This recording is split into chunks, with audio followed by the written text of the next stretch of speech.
অন্তর্বর্তী সরকারের প্রধান উপদেষ্টা অধ্যাপক doctor Mohammad Yunus special security force SSF সদস্যদের জনবিচ্ছিন্ন না হয়ে বরং জনসংযোগ ও নিরাপত্তার মেলবন্ধনের মাধ্যমে দায়িত্ব পালনের আহ্বান জানিয়েছেন।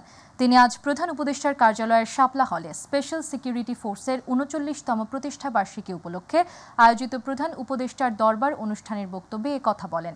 এছাড়া প্রধান উপদেষ্টা স্পেশাল সিকিউরিটি ফোর্সের সদস্যদের সকল রাজনৈতিক মতাদর্শের ঊর্ধ্বে উঠে নিরাপত্তার জন্য কাজ করে যাওয়ার আহ্বান জানান।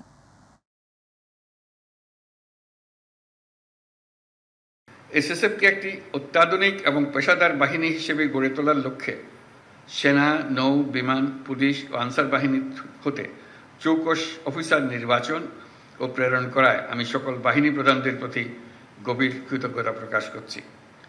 বিশেষ করে এসএসএফকে বিভিন্ন ধরনের প্রশিক্ষণ সহায়তা প্রদান করার জন্য বাংলাদেশ সেনাবাহিনীকে আমার ধন্যবাদ জ্ঞাপন করছি।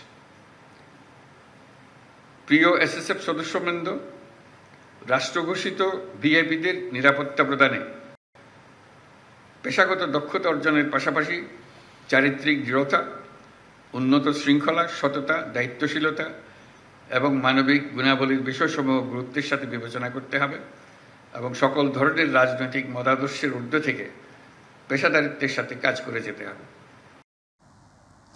জনগণের ভরসা ছাড়া রাজনৈতিকভাবে সফল হওয়া যাবে না বলে মন্তব্য করেছেন বিএনপি মহাসচিব মির্জা ফখরুল ইসলাম আলমগীর।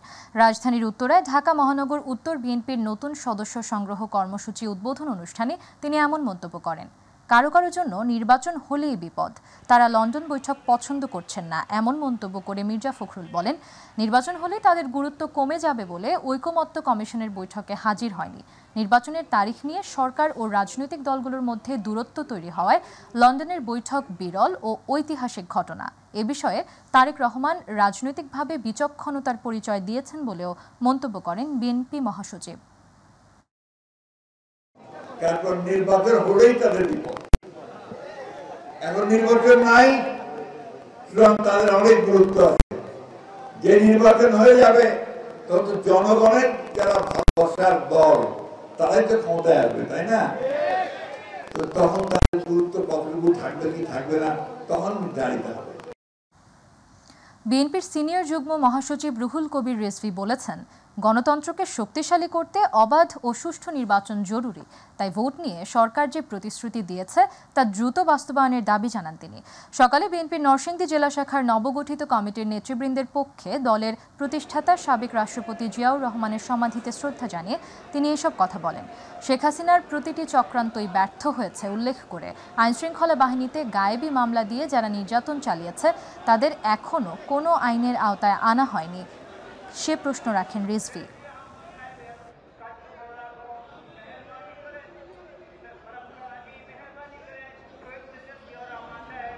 এটা অন্তর্বর্তীকালীন সরকার, জনগণের শুভেচ্ছার সরকার, আন্দোলনের ফসল। তাহলে কেন আজকে ডেঙ্গুতে মারা যাবে? কেন আজকে করোনায় মারা যাবে? কেন চালের দাম গত কয়েকদিনে আবার বৃদ্ধি পেয়েছে? কেন পাবে? আপনার দ্রুত এগুলো পদক্ষেপ নেন। সংরক্ষিত নারী আসনের নির্বাচন পদ্ধতি, দ্বিকক্ষ বিশিষ্ট সংসদ ও প্রধান বিচারপতি নিয়োগ সংক্রান্ত আইনের সংশোধন প্রস্তাব নিয়ে জাতীয় ঐকমত্য কমিশনে আলোচনা চলছে। সকাল 11টায় রাজধানীর ফরেন সার্ভিস একাডেমিতে রাজনৈতিক দলগুলোর সাথে দ্বিতীয় ধাপের তৃতীয় দিনের আলোচনা শুরু করেন কমিশন সদস্যরা। আজ আলোচনায় অংশ নিয়েছে জামায়াতে ইসলামী। এ সময় সংবিধান সংস্কার কমিশনের পক্ষ থেকে প্রস্তাবিত জাতীয় সাংবিধানিক কাউন্সিল নিয়ে বড় ধরনের অগ্রগতি হবে বলে আশাবাদ ব্যক্ত করেন ঐকমত্য কমিশনের সভাপতি আলী রিয়াজ। সময়ের স্বল্পতার কারণে জুলাই মাসের মধ্যে জাতীয় সনদ তৈরিতে তাগিদ দিয়েছেন তিনি। রাজনৈতিক দলগুলোর পক্ষ থেকে আপনারা যখনই প্রাথমিক পর্যায়ে আলোচনা করেছেন, আপনাদের বক্তব্য দিয়েছেন সমর্থন অথবা সমর্থন না করার বিষয়ে। ফলে আমরা যদি আলোচনাটাকে নিয়ন্ত্রণের মধ্যে, অর্থাৎ অগ্রসরের জন্য স্বার্থে যেটা আমরা করতে পারি সেটা হচ্ছে একই পুনরুক্তিটা যদি আমরা এড়াতে পারি। দর্শক, এই মুহূর্তে ফরেন সার্ভিস একাডেমিতে আছেন সহকর্মী এস এম আরিফ, সরাসরি যুক্ত হচ্ছে তার সাথে। আরিফ, ঐকমত্য কমিশনের দ্বিতীয় দিনের বৈঠকের বিষয়বস্তু নিয়ে কি খবর আছে আপনার কাছে, আমাদের জানাবেন।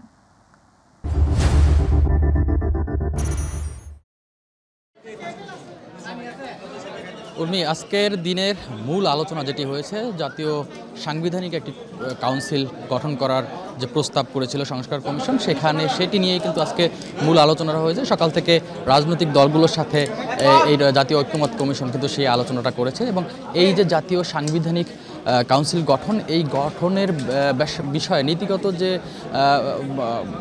এই গঠনটা হবে সেটিতে আসলে বিভিন্ন রাজনৈতিক দল, বেশিরভাগ রাজনৈতিক দলগুলোই, যারা অনেকেই কথা বলেছেন তারা বলেছেন যে তারা বেশিরভাগ রাজনৈতিক দলগুলোই একমত এই জাতীয় সাংবিধানিক যে কাউন্সিল গঠন করার ক্ষেত্রে। তবে এক্ষেত্রে আসলে কিছু কিছু বিষয়ে, যেমন এই যে সাংবিধানিক যে পদগুলো রয়েছে, রাষ্ট্রপতি, প্রধান বিচারপতি সহ প্রতিরক্ষা বাহিনীর প্রধানগণ সহ এইসব যে পদগুলো রয়েছে, সেখানে কিছু কিছু পদকে আসলে কোনো দল এই জাতীয় সাংবিধানিক কমিটিতে কাউন্সিলে রাখতে চান না, সেটি তারা জানিয়েছেন। যেমন অনেকেই বলছেন যে রাষ্ট্রপতিকে এই সাংবিধানিক পথে রাখা যাবে না, কিংবা প্রধান বিচারপতি, রাষ্ট্রপতি, অনেকে বলছেন প্রধান বিচারপতি এবং রাষ্ট্রপতি দুইজনকেই আসলে এই সাংবিধানিক পথে রাখা যাবে না। কেউ কেউ আবার প্রতিরক্ষা বাহিনীর প্রধানদের আসলে এই পদে রাখার ব্যাপারেও অনীহা জানিয়েছেন। তবে জাতীয় সাংবিধানিক কাউন্সিল যে গঠন করা প্রয়োজন সেটি সবাই কিন্তু এক বাক্যে বলেছেন, দুই একটি দল ছাড়া কিন্তু তারা এই নীতিগত একমত এই ক্ষেত্রে তারা জানিয়েছেন এবং সেটি নিয়ে কিন্তু আলোচনা এখনও চলছে। কিভাবে নির্বাচন প্রক্রিয়া হবে, এই জাতীয় সাংবিধানিক কাউন্সিল হওয়ার পর যে সাংবিধানিক পদগুলো রয়েছে সেখানে নির্বাচন কিভাবে প্রক্রিয়া হবে সেগুলো নিয়ে কিন্তু বিস্তর আলোচনা হওয়ার দরকার রয়েছে।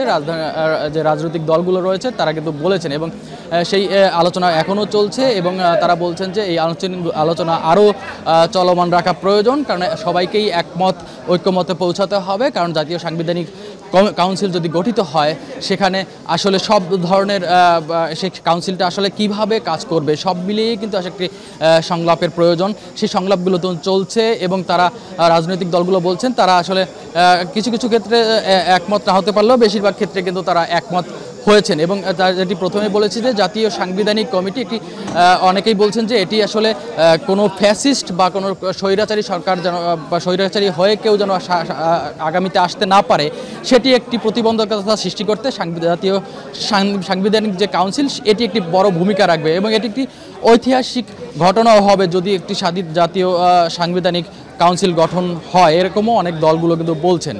তো এখনও কিন্তু সেই আলোচনা চলছে। আজকে আমরা যেটি বলছি যে আজকের আলোচনার মধ্যে সবচেয়ে বড় আলোচনাও এটি এবং পাশাপাশি গতকাল কিছু কিছু আলোচনা বাকি ছিল, যেমন 100 আসনের নারী দলগুলো যে 100 আসনে নারীদের যে রাখা হবে বা উন্নীত করা হবে সেটির বিষয়ে আসলে নির্বাচন প্রক্রিয়া কী হবে সেগুলো নিয়ে হয়তো আলোচনা হতে পারে বা বাকি অনেক বিষয় নিয়ে আলোচনা হবে। তবে আজকের মূল আলোচনা কিন্তু জাতীয় সাংবিধানিক কাউন্সিল গঠন এবং এই গঠনের ব্যাপারে বেশিরভাগ রাজনৈতিক দলগুলো যারা বলছেন তারা এই ক্ষেত্রে একমত। আরিফ, আপনাকে ধন্যবাদ। দর্শক, ঐকমত্য কমিশনের বৈঠক সম্পর্কে সর্বশেষ জানাচ্ছিলেন সহকর্মী এস.এম. আরিফ। চলে যাচ্ছি পরবর্তী সংবাদে। অপহরণ গুমের মামলায় র্যাবের আইন ও গণমাধ্যম শাখার সাবেক পরিচালক মোহাম্মদ সোহায়েলকে কারাগারে পাঠানোর নির্দেশ দিয়েছেন আন্তর্জাতিক অপরাধ ট্রাইব্যুনাল। এ বিষয়ে পরবর্তী শুনানি 15 সেপ্টেম্বর। মোহাম্মদ সোহায়েলের বিরুদ্ধে অভিযোগ, 2012 সালে ধানমন্ডির রবীন্দ্র সরোবর থেকে ছাত্র শিবিরের কর্মী গোলাম মর্তুজা নিহিমকে তুলে নিয়ে যায় র্যাব সদস্যরা। পরে আয়নাঘরে নিয়ে 47 দিন আটকে রাখে। এদিকে জুলাই আন্দোলনকারীদের ড্রোন দিয়ে খোঁজা অতিরিক্ত পুলিশ সুপার ইশতিয়াক ও র্যাবের সাবেক ডিজি হারুনুর রশিদের বিরুদ্ধে 3 মাসের মধ্যে তদন্ত শেষ করার নির্দেশ দিয়েছেন ট্রাইব্যুনাল। এছাড়া মিরপুর এলাকায় গণহত্যা মামলায় অতিরিক্ত পুলিশ সুপার এস.এম. মাইনুলের সাথে আসামি করা হয়েছে সাবেক শিল্প প্রতিমন্ত্রী কামাল আহমেদ মজুমদারকে। আগামী 15 সেপ্টেম্বর তাকে ট্রাইব্যুনালে হাজির করতে বলা হয়েছে। যে সকল অপরাধের বর্ণনা আছে সেখানে স্টেট ডিফেন্স দেওয়ার বিধান আছে। আমাদের দেশে প্রচলিত অন্যান্য যে আইন, যেটাকে আমরা এলআর ম্যানুয়াল বলি, সেখানে স্টেট ডিফেন্স দেওয়ার বিধান আছে একমাত্র সেই মামলার ক্ষেত্রে যে মামলায় মৃত্যুদণ্ডের বিধান রয়েছে। আর আন্তর্জাতিক অপরাধ ট্রাইব্যুনালে আদালত অবমাননার অভিযোগের যে ধারা আছে সেখানে সর্বোচ্চ শাস্তি হলো 1 বছর কারাদণ্ড। ঢাকাসহ দেশের ৮টি বিভাগেই টানা ৫ দিন ভারী থেকে অতি ভারী বৃষ্টিপাতের আভাস দিয়েছে বাংলাদেশ আবহাওয়া অধিদপ্তর। এতে পাহাড়ি এলাকায় ভূমিধস হতে পারে বলেও আশঙ্কা করছে সংস্থাটি। দক্ষিণ পশ্চিম মৌসুমী বায়ু সক্রিয় থাকার কারণে ১৮ জুন সকাল ১০টা থেকে পরবর্তী ৭২ ঘণ্টায় চট্টগ্রাম, বরিশাল, খুলনা, রংপুর, ময়মনসিংহ, সিলেট, ঢাকা ও রাজশাহী বিভাগের কোথাও কোথাও ভারী থেকে অতি ভারী বৃষ্টি হতে পারে। অতি ভারী বৃষ্টির কারণে চট্টগ্রাম, রাঙামাটি, খাগড়াছড়ি, বান্দরবান ও কক্সবাজার জেলাগুলোর পাহাড়ি এলাকার কোথাও কোথাও ভূমিধসের শঙ্কা রয়েছে। সেই সঙ্গে অস্থায়ীভাবে জলাবদ্ধতা তৈরি হতে পারে ঢাকা, চট্টগ্রাম ও খুলনা মহানগরীর বিভিন্ন স্থানে। চলনশীল মেঘমালা তৈরি হচ্ছে, বায়ু চাপের আধিক্য বিরাজ করছে এবং জলীয়বাষ্প সমৃদ্ধ বাতাসের অনবরত প্রবাহ বাংলাদেশের দিকে ধাবিত হচ্ছে। এই সবের ফলে বাংলাদেশে আরও ৩ থেকে ৪ দিন থেমে থেমে বৃষ্টিপাত সংঘটিত হবে। কোথাও কোথাও ভারী থেকে অতি ভারী বর্ষণের সম্ভাবনা রয়েছে। এর সাথে কোথাও কোথাও থাকবে দমকা বাতাস এবং ঝোড়ো হাওয়া এবং মাঝে মধ্যে এর সাথে থাকবে বজ্রপাত এবং ভারী বৃষ্টিপাত। বরিশাল বিভাগ জুড়ে ভয়াবহ আকার ধারণ করেছে ডেঙ্গু। মঙ্গলবার পর্যন্ত বিভিন্ন হাসপাতালে চিকিৎসাধীন ৭৩৮ জন রোগী। আলাদা ওয়ার্ড না থাকায় সাধারণ রোগীদের সঙ্গে চিকিৎসা নিচ্ছেন ডেঙ্গু আক্রান্তরা। মশক নিধনের সব ধরনের ব্যবস্থা নেওয়ার দাবি করেছে সিটি কর্পোরেশন। সবাইকে সচেতন হওয়ার আহ্বান স্বাস্থ্য বিভাগের। সহকর্মী পারভেজ রাসেলের তথ্যচিত্রে শামস তাবরিজ উচ্ছ্বাসের রিপোর্ট। জমে থাকা পানিতে জন্ম নিচ্ছে এডিস সহ বিভিন্ন প্রজাতির মশা, যার যন্ত্রণায় অতিষ্ঠ বরিশালের মানুষ। সাধারণত বর্ষা মৌসুমে বাড়ে ডেঙ্গুর প্রকোপ, তবে এবছর একটু আগেভাগেই এডিস মশার কামড়ে আক্রান্ত হচ্ছে মানুষ। বরিশাল সহ আশপাশের জেলার হাসপাতালগুলোতে চিকিৎসা নিচ্ছেন রোগীরা। ডেঙ্গু রোগীর জন্য যদি আলাদা ইউনিট থাকতো তাহলে চিকিৎসা ভালো হতো। ডেঙ্গুর যে মশাটা আছে ওই মশা যে আমারে কামড় দিবে না এটার কোনো গ্যারান্টি নেই। তো এই জন্য হচ্ছে যে হসপিটাল কর্তৃপক্ষ যারা আছে এটা যদি আলাদা একটা ইউনিট করে তাহলে আমাদের সাধারণ পাবলিক যারা আছে আমাদের জন্য ভালো হবে। যদি ডেঙ্গু রোগীদের জন্য আলাদা কোনো রুম থাকে বা আলাদা কোনো সেকশন থাকে দেখা যায় ওইখানে ভালো হয়। আমাদের দাবি হচ্ছে আলাদা একটা ডেঙ্গু রোগীদের ইউনিট চাই। বরিশাল সহ দক্ষিণাঞ্চলে ডেঙ্গুর ভয়াবহতা বাড়ছে। গত ২৪ ঘন্টায় নতুন করে ১৩৮ জন আক্রান্ত হয়েছে ডেঙ্গু রোগে। বিভিন্ন উপজেলা থেকে আসতেছে, তারপরে বরিশাল বিভাগের বিভিন্ন ডিস্ট্রিক্ট থেকে আসতেছে। তো এখন পর্যন্ত ডেথ রেট কম ডেঙ্গুতে, আমাদের সাধ্যমতো আমরা ম্যানেজ করতেছি। এদিকে ডেঙ্গু প্রতিরোধে বরিশাল শহর জুড়ে প্রতিদিন নানা কার্যক্রম চালানো হচ্ছে বলে দাবি সিটি কর্পোরেশনের। অন্যদিকে স্বাস্থ্য বিভাগ বলছে ডেঙ্গু প্রতিরোধে সবাইকে সচেতন হতে হবে। একটা বাহক আছে এডিস মশা, এই মশাটাকে নিধন করতে হবে। তো নিধন করার জন্য আমার স্বাস্থ্য প্রতিষ্ঠানগুলোকে আমরা করছি এবং বিভিন্ন জায়গাগুলোকে এরকমের মশার থেকে মুক্ত রাখার জন্য আমরা কিছু বার্তা সবসময়ের জন্য দেই। আর হচ্ছে প্রিভেনশনের জন্য যে কাজটা দরকার সেটা হচ্ছে মানুষের সচেতনতা, যে একটা বাহক আছে এডিস মশা, এই মশাটাকে নিধন করতে হবে। ডেঙ্গু প্রতিরোধে এখনই যদি কার্যকরী কোনো পদক্ষেপ না নেওয়া হয় তাহলে মহামারী আকার ধারণ করতে পারে এই রোগ বলছেন সংশ্লিষ্টরা। শামস তাবরিজ উচ্ছ্বাস, মাই টিভি নিউজ ডেস্ক। গুলশানের হোলি আর্টিজান বেকারিতে ৯ বছর আগে নৃশংস হত্যাযজ্ঞের ঘটনায় করা মামলায় ৭ জনকে আমৃত্যু কারাদণ্ড ও অর্থদণ্ড দিয়ে হাইকোর্টের দেয়া পূর্ণাঙ্গ রায় প্রকাশিত হয়েছে।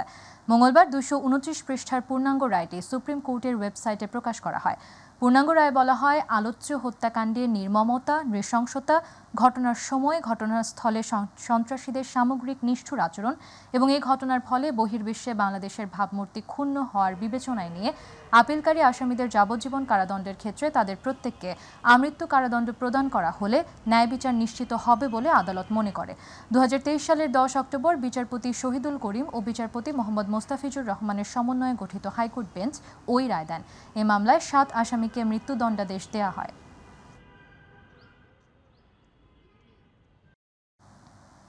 বর্ষার শুরুতেই টাঙ্গাইল সদর উপজেলার যমুনা নদীর তীব্র ভাঙনের কবলে পড়েছে বেশ কয়েকটি শিক্ষা প্রতিষ্ঠান সহ ৫ শতাধিক পরিবার। কাকুয়া ইউনিয়নে ঝাউগাড়া থেকে ওমরপুর দক্ষিণপাড়া পর্যন্ত প্রায় ৫ কিলোমিটার এলাকা জুড়ে যমুনা নদীর ভাঙন আতঙ্কে অনেকেই বাড়িঘর সরিয়ে নিচ্ছে।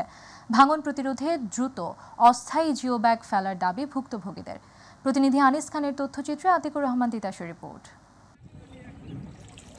প্রতি বছর বর্ষায় যমুনার ভাঙন এদের সবকিছু কেড়ে নেয়। প্রতি বর্ষার ১.৫-২ মাস ভাঙনের আতঙ্কে দিন কাটান নদী ভাঙন কবলিত এসব মানুষ। পানি বাড়তে থাকার চেয়ে কমার সময় ভাঙনের তীব্রতা থাকে বেশি। এবছর প্রথম দফায় পানি বাড়লেও গত এক সপ্তাহে প্রায় 2.5 ফুট কমেছে। একই সাথে যমুনার ভাঙনও বেড়েছে। এ কারণে অনেকেই আগে থেকে যমুনা পাড়ের বাড়িঘর অন্যত্র সরিয়ে রেখেছেন, কিন্তু যাদের অন্য কোথাও জমি নেই তারা সরতে পারেননি। ফলে প্রতি বছরের মতো এবারও নিম্নবিত্তরা ভাঙনের শিকার হচ্ছেন। এখানে আশ্রয় কেন্দ্র রয়েছে, দাখিলি মাদ্রাসা রয়েছে, মাঠ রয়েছে, ঈদগাহ মাঠ রয়েছে, কবরস্থান রয়েছে এবং প্রাইমারি স্কুল, হাই স্কুল সহ হাট বাজার রয়েছে। এগুলো সব সরকারি অর্থায়নে গড়া, অথচ সেই সরকারি অর্থায়নে যদি এখানে বরাদ্দ না দেয়, জিও ব্যাগ যদি দ্রুত না ফেলেন, তাহলে এগুলো সব বিনষ্ট হবে। সরকার হাজার হাজার কোটি টাকা এখানে সব ক্ষতি হবে। মাঝে মাঝে আমরা বাড়ি নিয়ে সে বাড়িগুলোকে ভেঙে আর এক জায়গায় উঠে আবার কিছুদিন পর ফের আবার সেটা নদী ভেঙে যায়। এটা যদি সরকার যদি দ্রুত পদক্ষেপ না নেয়, দেখা যাবে যে সরকারি শিক্ষা প্রতিষ্ঠানগুলো সহ আমরা একেবারে বিলীনের মুখে চলে যাব। পানাকুড়া, কেশব মাইজাল, চরপৌলি, উত্তর চরপৌলি, নয়াপাড়া, দশাখা, তেতুলিয়া, মাকড়খোল, রশিদপুর, বারবালা সহ প্রায় 30 থেকে 35টি গ্রাম যমুনা নদীর ভাঙনে সদর উপজেলার মানচিত্র থেকে হারিয়ে গেছে। ভাঙনের শিকার হয়ে বাড়িঘর সরিয়ে নতুন বাড়ি নির্মাণ করে বসবাস করে ব্যবসা চালাচ্ছেন অনেকেই। সরকার যেই নদীর কাম না করে ব্রিজ করার পর যমুনা সেতুর পর থেকে আমরা মানে ভাঙনে কবলে পড়ছি, কিন্তু কথা ছিল যে ব্রিজের পরে নদী রোধ করব এবং আমাদেরকে একটা রক্ষা করার চিন্তা ভাবনা করবো। 22 জায়গায় আমরা এই খেতালার খেতে যা ছিলাম, এখানে বাড়ি নইছি, অনেক জায়গায় তো ভাঙে সরে গেছে গা। বস্তা দিছিল অল্প কিছু, বস্তাটি তো সরে গেছে গা, এখন আঙ্গুর বাড়ি তো থাকে না। সরজমিনে ভাঙন এলাকা পরিদর্শন করেছে পানি উন্নয়ন বোর্ড কর্তৃপক্ষ। ঊর্ধ্বতন কর্তৃপক্ষের অনুমোদন পেলেই ভাঙন রোধে কাজ শুরু করা হবে বলে জানিয়েছেন এই প্রকৌশলী। ইতিমধ্যে টাঙ্গাইল পানি উন্নয়ন বিভাগের পক্ষ থেকে সেখানে সরজমিনে পরিদর্শন করা হয়েছে। পরিদর্শন রিপোর্ট আমরা আমাদের ঊর্ধ্বতন স্যারদের নিকট প্রেরণ করছি। স্যাররা যদি নির্দেশনা দেয় এবং বরাদ্দ প্রাপ্তির সাপেক্ষে হয়তো আমরা খুব শীঘ্রই কাজ আরম্ভ করতে পারবো বলে আশাবাদী। দ্রুত জিও ব্যাগ ফেলে যমুনার ভাঙন রোধে উদ্যোগ নেবে সরকার, এমন দাবি ভুক্তভোগীদের। আতিকুর রহমান তিতাস, মাই টিভি।